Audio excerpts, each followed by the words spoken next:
사랑하는 하나님 아버지, 우리를 위로해 주시고 우리에게 하나님의 크신 사랑을 날마다 허락해 주시는 그 은혜의 깊이를 묵상하게 하시고, 힘들고 어려움 가운데 있다면 우리의 아픔을 가장 잘 아시는 주께 은혜를 구하며, 또한 주님께서 특별히 허락해 주신 은혜 때문에 하루하루를 살 수 있도록 주님 우리와 함께 하심을 날마다 우리의 삶 가운데 확인시켜 주십시오. 예수 그리스도의 이름으로 기도합니다. 아멘.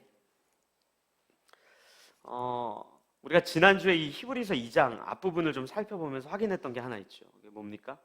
하나님께서 인간을 너무 가치 있게 만들었다는 그 증거. 그 증거를 어디서 찾아요?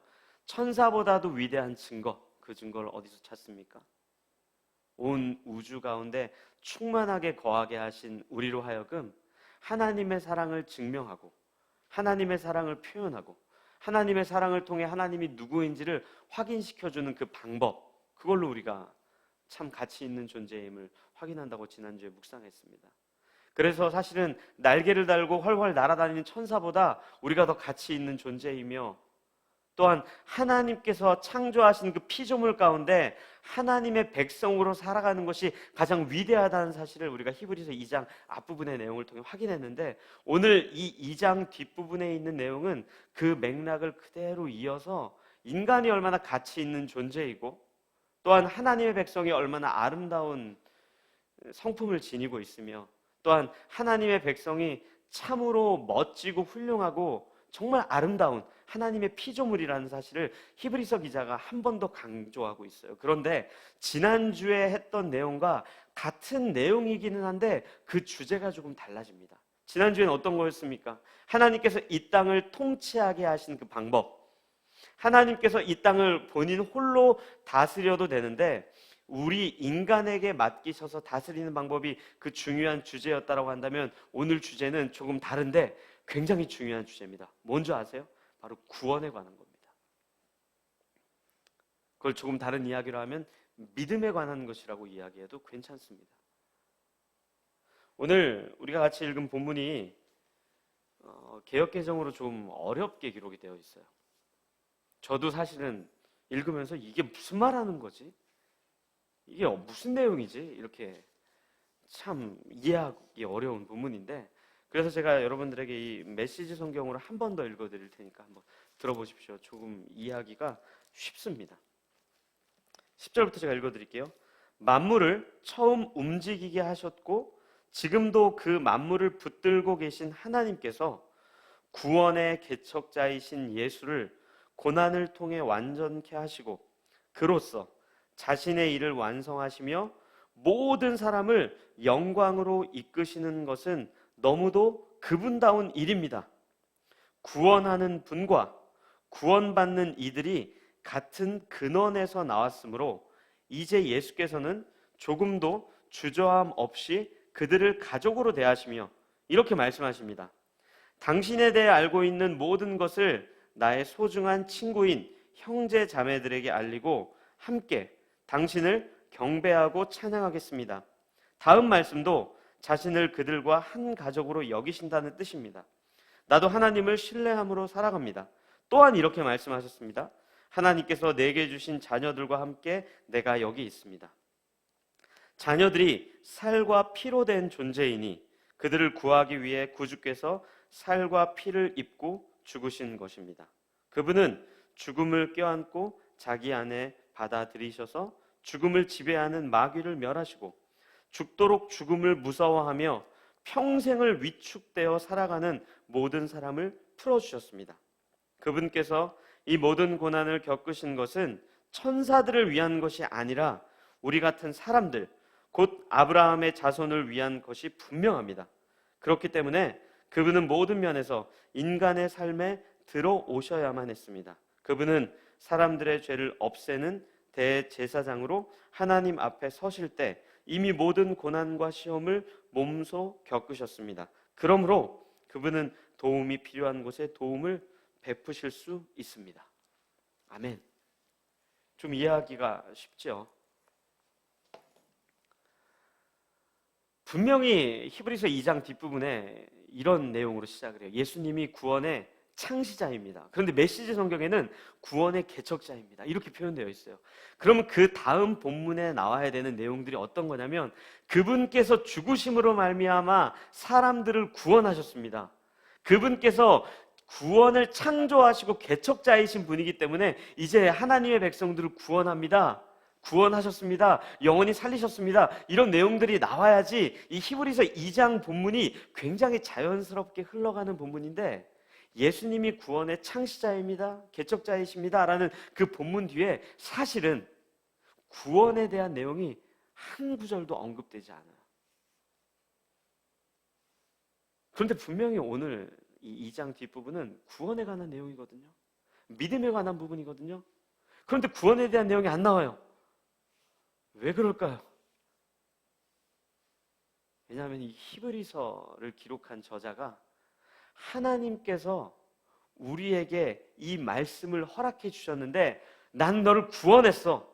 난 너를 구원을 베풀었어. 뭐 이런 표현을 사용하지 않고 다른 표현을 사용했기 때문에 그래요.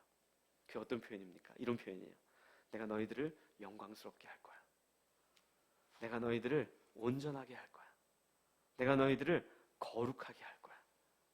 이런 표현으로 구원을 더 자세하게 설명합니다. 사실 어떻게 보면 오늘 이 본문을 가지고 우리가 다루는 주제가 구원에 관한 내용입니다. 굉장히 중요합니다. 왜 그런가 하면 대부분 많은 기독교인들이 구원 그러면 어떻게 생각을 하냐면 거의 두 가지로 생각을 합니다. 뭐 세 가지라고도 이야기할 수 있겠네요. 첫째, 죄에 대한 용서를 받는 것. 둘째, 그래서 지옥에 가지 않는 것. 셋째, 그래서 천국에 가서 영원한 생명을 누리는 것. 이것이 구원이라고 생각을 해요. 이것이 구원의 전부라고 생각을 하는데 사실 성경에서 구원은 그렇게 간단하지 않습니다. 굉장히 복잡하고 굉장히 깊습니다. 만약에요, 구원이라고 하는 것을 죄에 대한 용서를 받고 지옥으로 가지 않고 천국으로 가는 것, 이것이 전부라고 한다면 우리의 신앙생활이 굉장히 허무해지거나 굉장히 얇아질 수밖에 없어요. 예수님께서 우리를 위해 죽으시고 부활하심으로 우리가 구원을 얻었다. 이 전제가 만약에 우리 가운데 있다면 우리의 신앙생활은 더 이상 할 것이 아무것도 없습니다.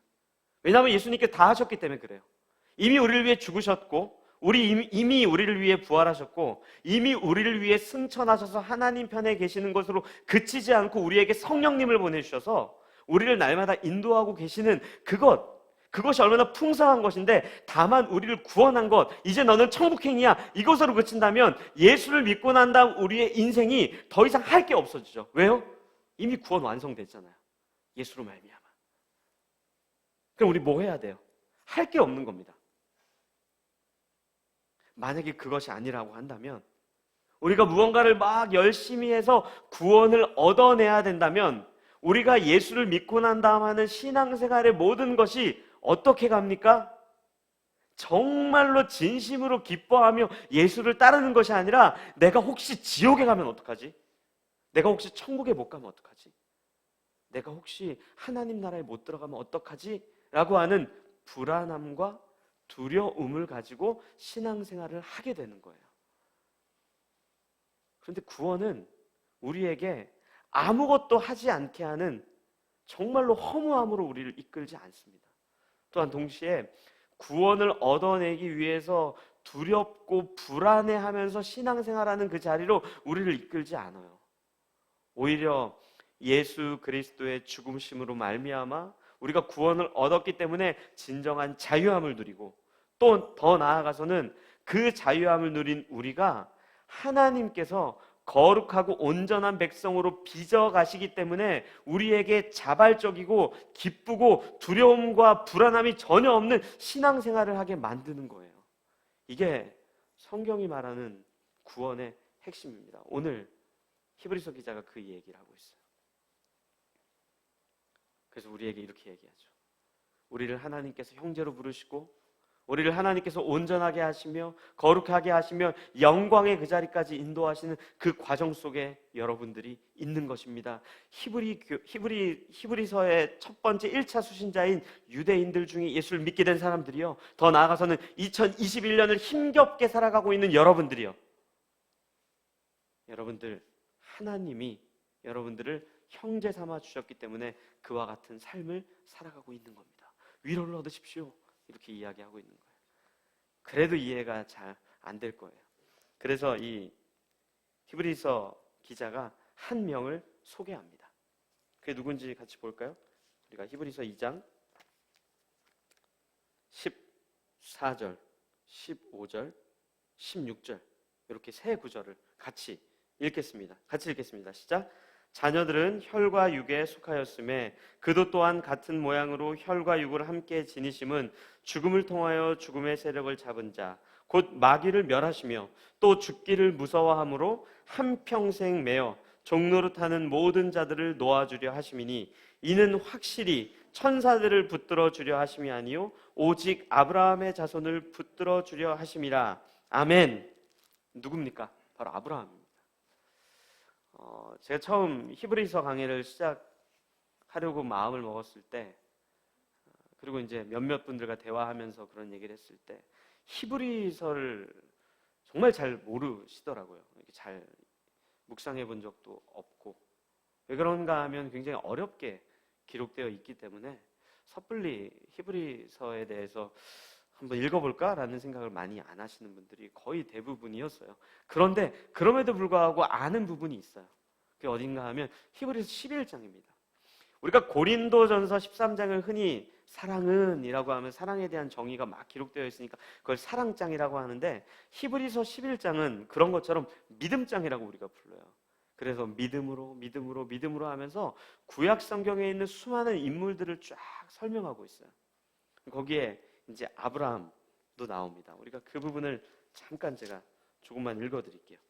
이 히브리서 11장 8절입니다. 이렇게 기록되어 있어요.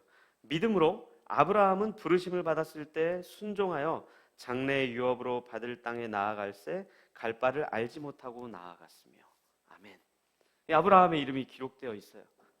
우리가 아브라함 그러면 생각나는 게 믿음의 조상이죠. 제가 설교할 때 여러 번 얘기했던 것처럼, 근데 사실은 그 믿음의 조상이란 칭호를 받기까지, 아니 받았던 유일한 근거가 무엇인가 하면 아브라함도 우리와 같이 형편없는 사람이었기 때문에 그래요. 이게 제가 하는 이야기가 아닙니다. 이런 거는 굉장히 다 떠넘겨야 돼요. 저를 가르쳐 주셨던 설교학 교수님이 젊었을 때 이 설교를 할 때 뭐라 그러셨냐면, 제가 아닙니다. 떠넘기는 겁니다. 저희 교수님이 그러셨어요. 이 아브라함이 대한민국의 신앙인들의 신앙을 다 엉망으로 만들어놨다. 여기까지 그쳤으면 괜찮았는데, 제가 다시 한번 제가 3번 강조하는 건 참으로 그렇다는 겁니다. 3번 강조합니다. 아브라함을 뭐라 그랬냐면요, 아브라함, 이게 진짜 죄송해요, 개새끼라 그랬어요. 제가 아닙니다. 저희 교수님이 그랬어요. 그분은 이제 은퇴도 하셨기 때문에 해도 됩니다. 왜 그런가 하면 아브라함에 대한 오해가 너무너무 크다는 거예요. 왜 아브라함을 믿음의 조상이라고 하는가? 마치 믿음이 크기 때문에 우리도 그 아브라함을 따라가야 됩니다, 뭐 이렇게 이야기하는데, 사실 아브라함은 믿음의 조상이라는 칭호를 왜 붙었는가 하면 우리와 똑같이 완벽한 죄인이기 때문에 우리와 별로 비교해봐도 크게 차이가 없는 상태였을 때 하나님이 그를 부르셨기 때문에 믿음의 조상이라 그런 거예요. 안 믿기십니까? 제가 오늘 그 민낯을 낱낱이 파헤쳐 드릴게요. 여호수아 24장을 보겠습니다. 여호수아 24장 1절부터 3절까지 제가 읽어드리겠습니다. 잘 들어보십시오. 여호수아가 이스라엘 모든 지파를 세겜에 모으고 이스라엘 장로들과 그들의 수령들과 재판장들과 관리들을 부르매 그들이 하나님 앞에 나와 선지라. 여호수아가 모든 백성에게 이르되 이스라엘의 하나님 여호와께서 이같이 말씀하시기를 옛적에 너희의 조상들 곧 아브라함의 아버지 나홀의 아버지 데라가 강 저쪽에 거주하여 다른 신들을 섬겼으나 내가 너희의 조상 아브라함을 강 저쪽에서 이끌어내어 가나안 온 땅에 두루 행하게 하고 그의 씨를 번성하게 하려고 그에게 이삭을 주었으며. 아멘. 아브라함에 대한 소개를 뭐라 그럽니까? 강 저쪽 편에서 우상을 섬기던 자라고 이야기해요.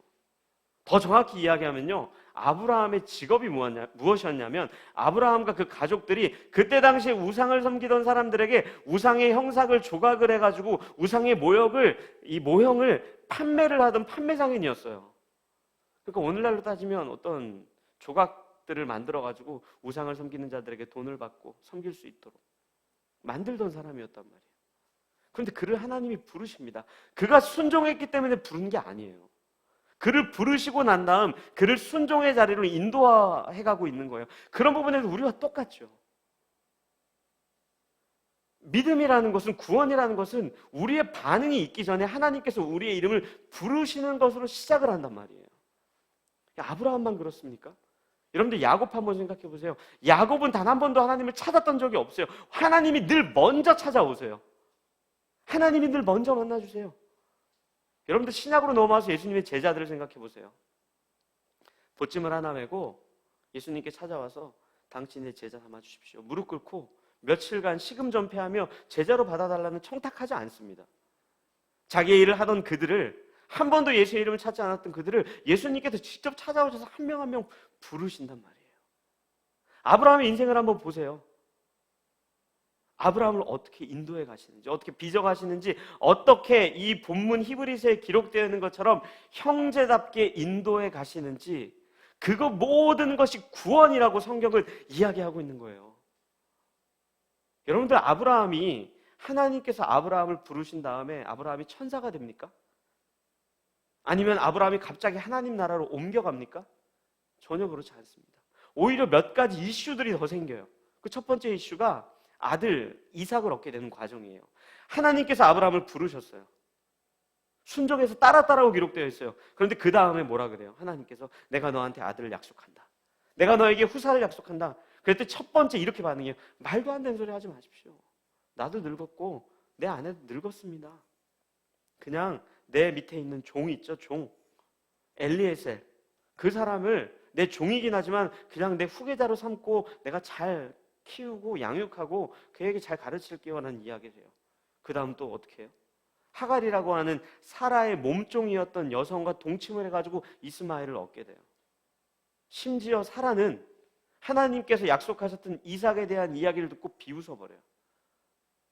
그게 아브라함의 인생이에요.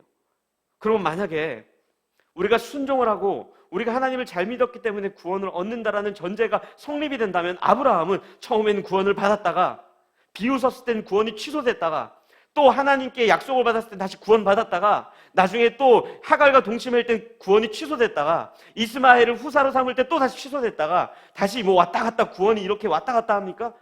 여러분 한번 그런 인생을 살아야 된다고 생각해 보세요. 그게 편할까요? 자유로울까요? 얼마나 불안하겠어요. 신앙생활 열심히 할 때는 와, 내가 구원 얻었다.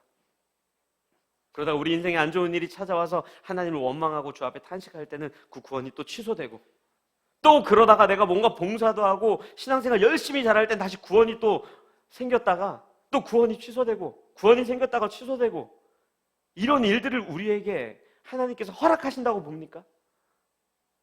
전 아니라고 생각해요.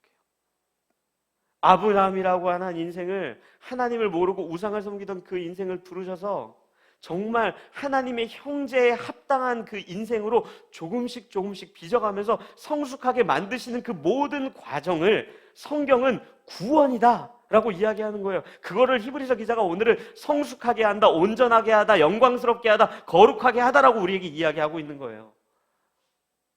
이게 제 이야기일 뿐만 아니라 사도 바울도 한번 이야기했어요. 빌립보서 2장에 보면 바울이 빌립보 교인들에게 이렇게 이야기합니다. 여러분들 구원을 이루십시오.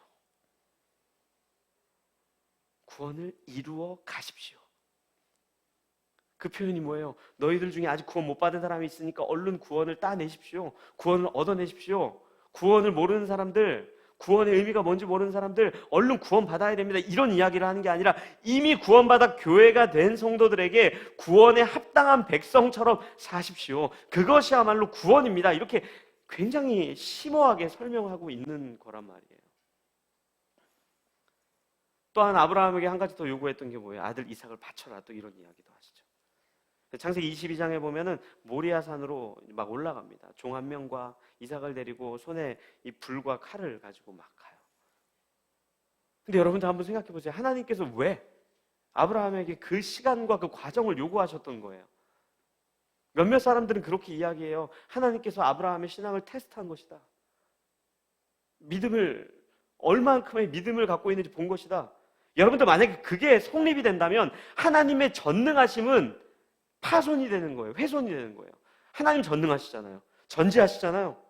하나님 모르는 게 없잖아요. 근데 굳이 아브라함의 믿음을 왜 테스트합니까? 아시는데. 아브라함이 아들 이삭을 드렸던 것처럼 라이프교회 성도님들 여러분들도 가장 귀하고 값진 걸 하나님께 드리십시오. 그게 여러분들의 신앙의 증명입니다. 뭐 이런 본문이 아니란 말이에요. 제목도 이에요. 내 인생에 가장 값진 것을 주께 드리자. 정말 그럴까요? 아니에요. 제가 처음에 아브라함에 대한 이야기를 했던 것처럼 아브라함이 갈대아 우르라는 지역에서 우상을 섬기던 자였어요. 모든 가족이. 우상을 섬기던 자들에게 굉장히 보편적이고 가장 가치 있는 신앙의 행동이 인신제사였습니다. 여러분들 다 아는 내용이에요. 여러분들 요나가요, 하나님 말씀에 불순종해서 배를 타고 다른 길로 갈 때 폭풍이 막 일어나죠. 그때 배에 타고 있던 사람들이 어떻게 해요? 제비를 뽑자 그래요. 왜 제비 뽑아요? 바다에 한 명을 던져주자 그래요. 그러면 잠잠해진다. 그 바다의 신이 노하지 않게 제물로 얼른 드려야 된다. 그게 그때 당시에 뭐 누구나 다 알고 있는 인신제사의 굉장히 최상위의 모습이었단 말이에요. 우리나라에도 있잖아요. 여러분들 다 아는 심청이 얘기. 임당수에 왜 몸을 던집니까? 바다의 제물로 누군가 들어가야 되는데 들어갈 사람이 마땅히 없으니까 심청이가 자기 아버지를 살리려고 그 공양묘 300석인가요? 그런 거란 말이에요. 그렇기 때문에 이삭을 들쳐업고 함께 손을 잡고 가다가 뭐 들쳐업었는지 모르겠어요. 그게 뭐 성인이다, 건장했다, 뭐 아이였다, 뭐 이런 얘기가 많은데 어찌됐건 함께 걸어가는 그 길에 너무나도 본인에겐 익숙한 장면이었을 거라고요. 아, 하나님이란 신도 이렇게 인신제사를 통해서 믿음을 확인하고 나에게 복 주시려나 보다. 근데 그때 하나님께서 어떻게 해요? 아브라함의 손을 막아서시며 본인이 준비한 숫 양을 번제물로 드리게 하죠. 그걸 통해서 아브라함에게 하나님을 섬기는 방법과 하나님께서 베푸시는 은혜가 무엇인지에 대한 깊이를 알게 한단 말이에요. 예수를 믿는 순간 우리 성숙해지지 않아요. 세례 받는 순간 우리의 인생이 180도 바뀌지 않습니다. 혹자는 이렇게 얘기해요. 성령 세례를 받으면 인간이 확 변한대요. 와, 그럼 저는 성령 세례 받은 적 없어요.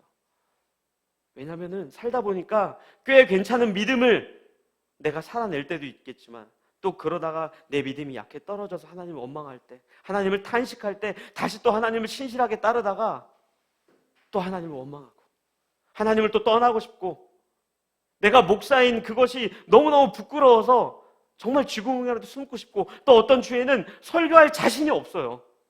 너무 부끄러워서. 그런데 그럼에도 불구하고 우리를 조금씩 성숙하게 인도해 가시는 그 하나님께서 우리의 인생에 일하시는 방법인 거예요. 왜요? 우리를 구원하시는 것, 그것으로 그치지 않고 천사보다 위대한 존재로 오늘 본문에서는 우리를 형제로 삼으셨기 때문에, 우리를 한 육체로 한 가족으로 삼으셨기 때문에 그렇게 하나님 닮은 백성으로 빚어가시겠다 이야기하는 것이 오늘 본문의 굉장히 중요한 내용입니다. 우리의 인생을 가만 살펴보십시오. 부끄럽죠. 하나님과 형제야, 예수님과 형제야, 하나님과 가족이야. 쥐구멍에 안 숨고 싶습니까? 그런 우리를 절대 가만두지 않겠대요. 이 자리에서 우리를 주저앉히지 않겠대요. 어떻게 해서든지 하나님께서 반드시 우리를 성숙한 백성으로 인도하시겠대요. 그것이야말로 은혜이고 사랑이라고 히브리서 기자가 정말로 고통받고 있고 힘들어하고 있는 이 초대교회 성도들과 2021년을 살아가고 있는 이 땅에 있는 수많은 크리스천들에게 그 사실을 말씀하고 그것이 은혜임을 이야기하고 있는 거예요. 그런데 다만 그것이 은혜로 그치는 것이 아니라 하나님의 굉장한 일하심이 오늘 본문에 한 가지 더 기록되어 있습니다. 히브리서 2장 14절, 15절 우리가 한 목소리로 다시 한번 읽겠습니다. 같이 읽겠습니다. 시작. 자녀들은 혈과 육에 속하였음에 그도 또한 같은 모양으로 혈과 육을 함께 지니심은 죽음을 통하여 죽음의 세력을 잡은 자 곧 마귀를 멸하시며 또 죽기를 무서워함으로 한평생 매어 종노릇하는 모든 자들을 놓아주려 하심이니. 아멘.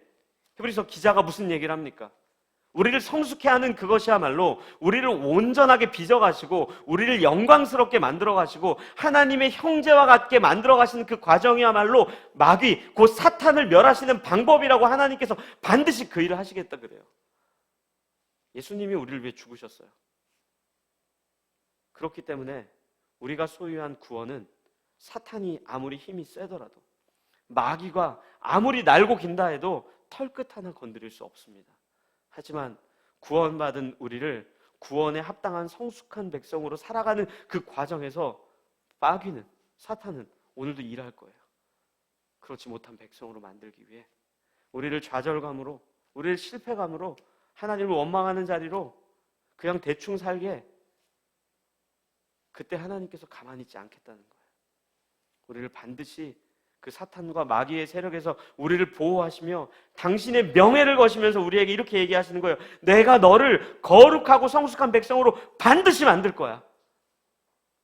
제가 예언을 요즘 가끔 합니다. 한 가지 더 예언을 하겠습니다. 우리를 하나님이 가만두지 않을 겁니다. 성숙하게 반드시 만들어 갈 겁니다.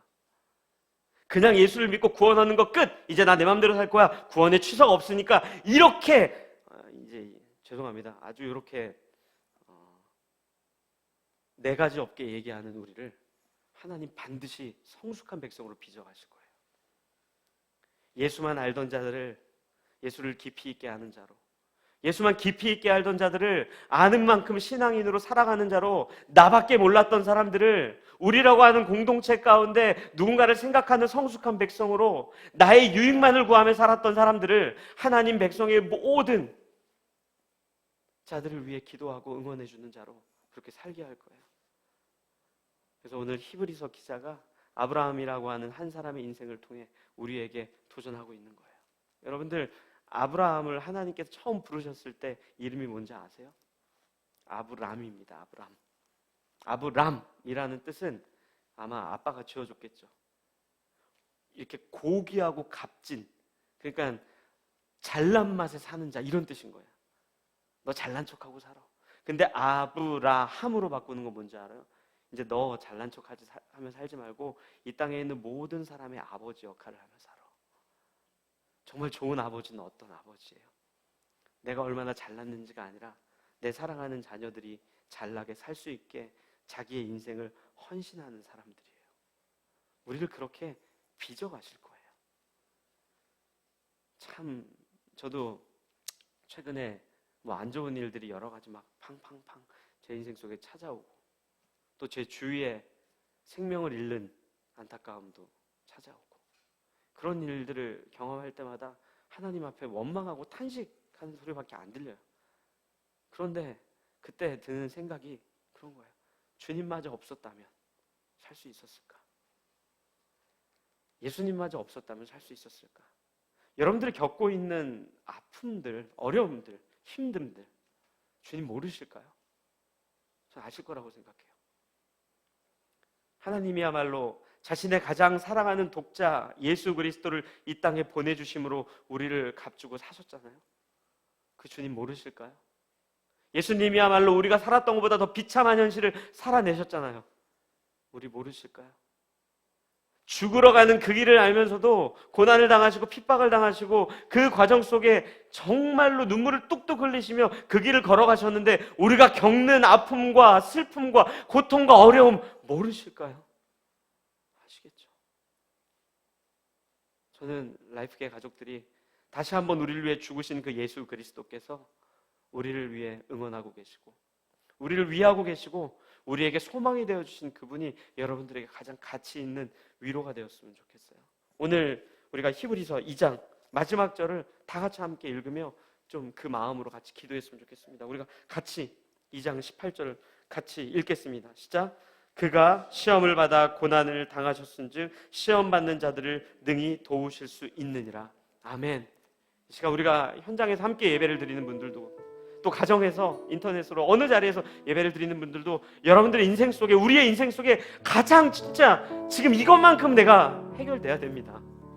이 문제만큼 주님 좀 고쳐주십시오 하는 것들이 있다면 주 앞에 기도했으면 좋겠어요.